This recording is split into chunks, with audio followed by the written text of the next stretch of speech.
مرحبا يا أصدقائي، أنا دلوفان من قناة ترانويس. رجعت لكم فيديو جديد. في هذا الفيديو راح نتحدث عمليا عن الدورة جي 76 فتح قلاووز أو سن خارجي. في الفيديو السابق تحدثنا نظريا عن إجراء دورة جي 76.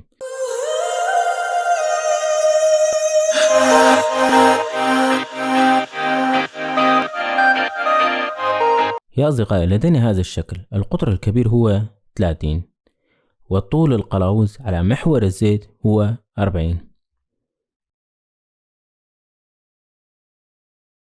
نقوم باختيار أداة القطع.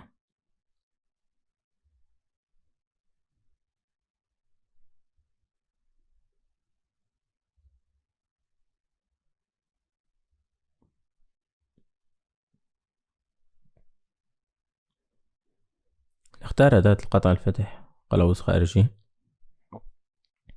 بداية قبل كل شيء نختار رقم البرنامج أو اسم البرنامج، فليكن عندنا رقم 2. أولا نقوم بإلغاء استعواض نصف قطر أداة القطع. الجي 54 نقل صفر مشغولة من الخلف إلى الأمام تم نقله مسبقا في هذا البرنامج وهو في أمام الشغلة. أول خطوة نقوم بإلغاء استعواض نصف قطر أداة القطع جي 40. بعدين اختيار التغذية مليمتر على اللفة لكل لفة جي 99. بعدين نذهب إلى النقطة المرجعية وهو جي 28. اليو صفر على محور الإكس، الدبليو صفر على محور الزد.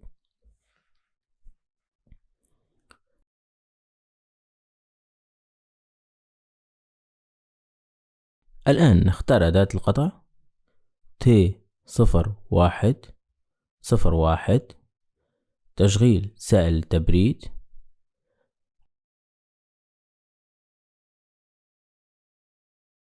M08 تشغيل سائل التبريد. نختار سرعة القطع المناسبة، تقريبا الإس. نختار الإس على سبيل المثال تكون 800. اتجاه دوران الظرف مع عقارب الساعة M03. بعدين القطر الكبير عندنا 30. نذهب بأقصى سرعة ممكن جي 00. نترك 1 مليمتر مسافة الأمان. إكس 31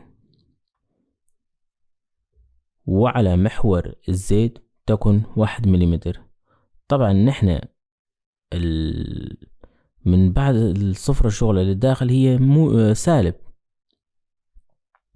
هلا نختار الجي 76.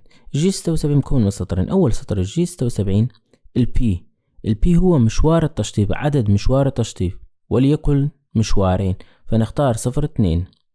بعدين الخانة اللي بعدها 0 هي زاوية القلاوز، نهاية القلاوز، فنحن ما عندنا أي زاوية، نهاية القلاوز عدل، لهيك راح نعطيها 00. كما تلاحظون ما عندنا أي زاوية في نهاية القلاوز.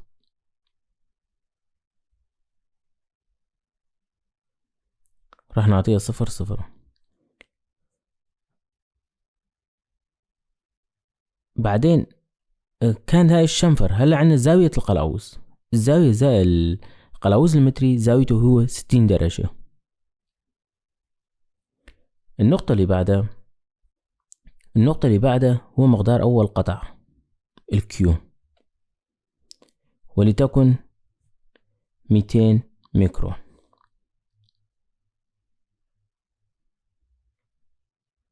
النقطة اللي بعدها يجينا الار هي مسافة أو مقدار المعدن المتروك عملية النهائية، فلتكن 100 ميكرون متر. طبعا وحدتها ميكرومتر. النقطة اللي بعدها هي السطر الثاني جي 76. أول شيء يجي عنا الإكس هو القطر النهائي أو القطر الصغير. لإيجاد هذا القطر كيف؟ يقول القطر الكبير ناقص 2 ضرب البي هو عمق القلاوز. فنحن قيمة البي مجهولة، بدنا إيجاد قيمة البي. البي شو يساوي؟ عمق القلاوز أو عمق سن القلاوز يساوي القلاوز الخارجي هي عمق القلاوز 0.6134. طبعا هذا رقم ناخذ من الجداول، ضرب الخطوة عندنا 1.5، معناته 0.6134 ضرب 1.5 يساوي 0.9201 مليمتر. لتحويلها إلى ميكرومتر نقوم بضربها بالألف، فيعطينا النتيجة 920. نحن عرفنا البي، عندنا هلا قطر كبير 30 ناقص 2 ضرب 920. 2 ضرب 920 بيعطينا تقريبا 1.840.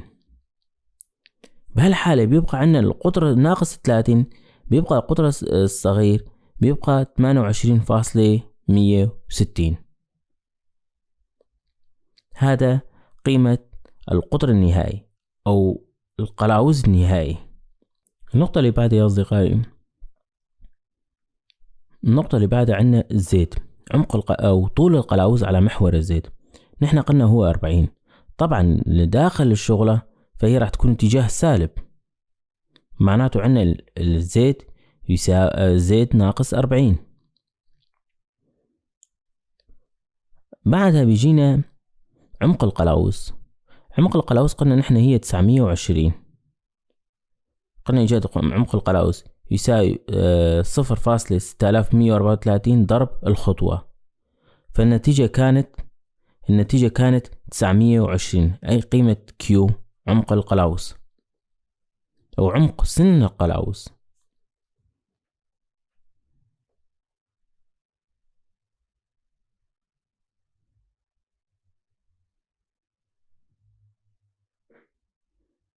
هلا يجي عنا الكيو. الكيو هو مقدار أول عملية قطع.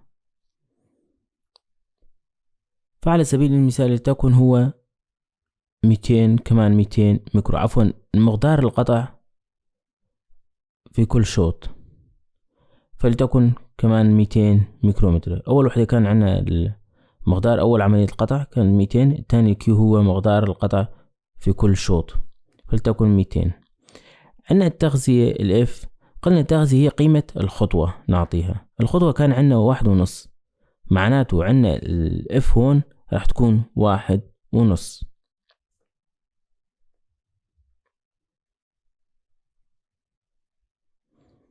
نقوم بالذهاب بأقصى سرعة ممكنة عن طريق الجي 00 إلى النقطة المرجعية. الجي 28 على محور الإكس 0 على محور الزد 0. نقوم بإيقاف الظرف عن الدوران M05. نقوم بإيقاف سائل التبريد M08. نقوم بإنهاء البرنامج عن طريق M30. نشوف هلا